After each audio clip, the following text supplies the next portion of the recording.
Some politics now, and Texas Governor Rick Perry raising some eyebrows this week for his line at the GOP debate, calling Social Security a, quote, Ponzi scheme. Take a listen.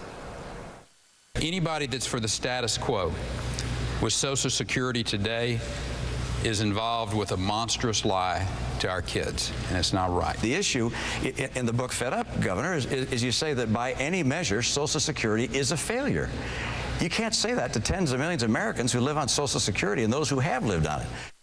Governor Perry also on the record saying states should have the right to opt out of Social Security, and we know this sort of red meat politics plays very well with some young people and conservatives and probably primary voters. But what about with the general public, and what about seniors in the all-important state of Florida?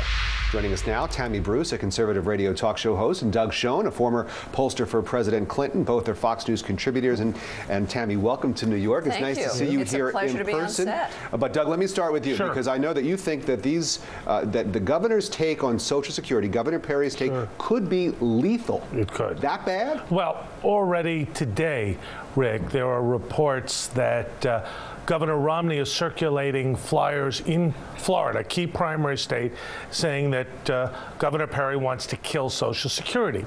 In the Republican primary, 40% of the vote or more is over the age of 60. They rely on Social Security. They're not ideological, they're just practical.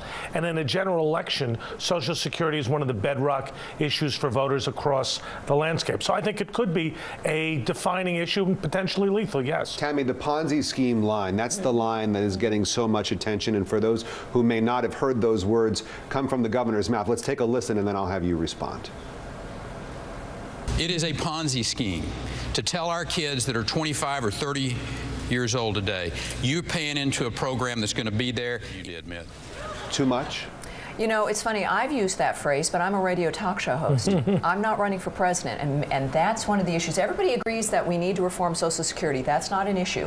What happened to Perry, and we'll see if he can adjust, is a demeanor issue, is being able to deliver a message that you should deliver with flowers as opposed to a sledgehammer. That then opens a door for somebody like Mitt Romney to come in and say something accordingly. You know, it really comes down to people want, after the last 3 years, a statesman or a stateswoman, as it may be. And you don't get that sense quite yet. You can't govern by being a bully, and we've already learned that. And I think that's going to be an edge that will be given to Romney in juxtaposing, you know, his demeanor opposite Mr. Perry's. But aren't there a lot of voters out there, Doug, who would like to see somebody come out with a sledgehammer and say, look, I'm going to tell you the truth. You may not like what I have to say. Right. You may not want to believe it, but this is the truth. This guy's maybe the straight talk express. It didn't work very well for John McCain, but maybe that's what he's doing here. It's one thing to talk straight to the American people and say things like we've got to reform entitlements, which I think is right. It's another thing to pick up a sledgehammer and take it to yourself or to the people you want to elect you. It just doesn't work in politics. Or leave that impression at least, Stephen. Yeah, leave that impression. And because he wasn't explicit about it, but bottom line, Social Security is secure till 2036 or 2037. Plenty of time to reform it with things like raising the age level or means testing. So he's going too far, and Tammy's right, demeanor matters. You say demeanor matters, and that could be one of the reasons why Chris Christie hasn't gotten into this race. Actually, he said so, interestingly, and I respected him for that. And I agreed, because every time you see him, the style is that he's the bully and he's yelling at people. That only goes so far. He admitted that perhaps his style wasn't meant for the national scene. Maybe the same situation's the case with Mr. Perry, Governor Perry. We'll have to find out if he agrees on that, or if he thinks he has something to prove.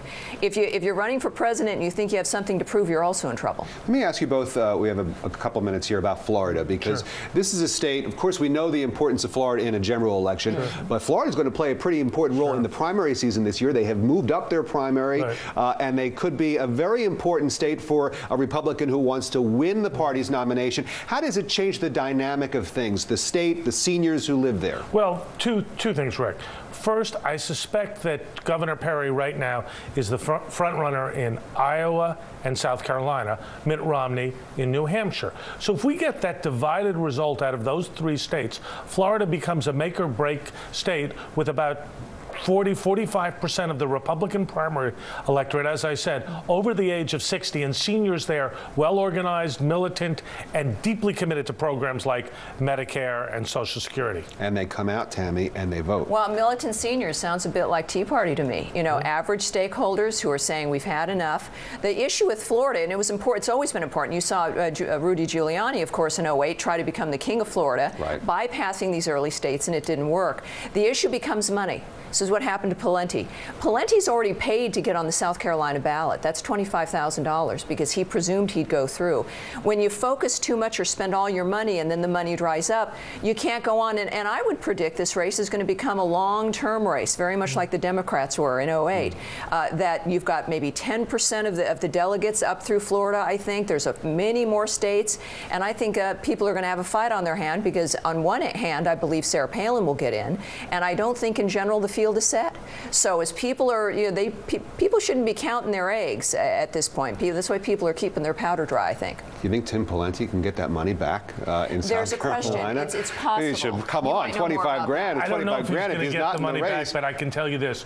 Rick Perry and Mitt Romney will have the money directly, indirectly, or through super PACs to go as far as they have to go. You know, Romney's decided to not participate in the Florida straw poll. So he's being very careful in how he's pacing what he does and what his impression is. Tammy Bruce and Doug Schoen, thanks so much for being here on this very important weekend. We appreciate your time. Our pleasure.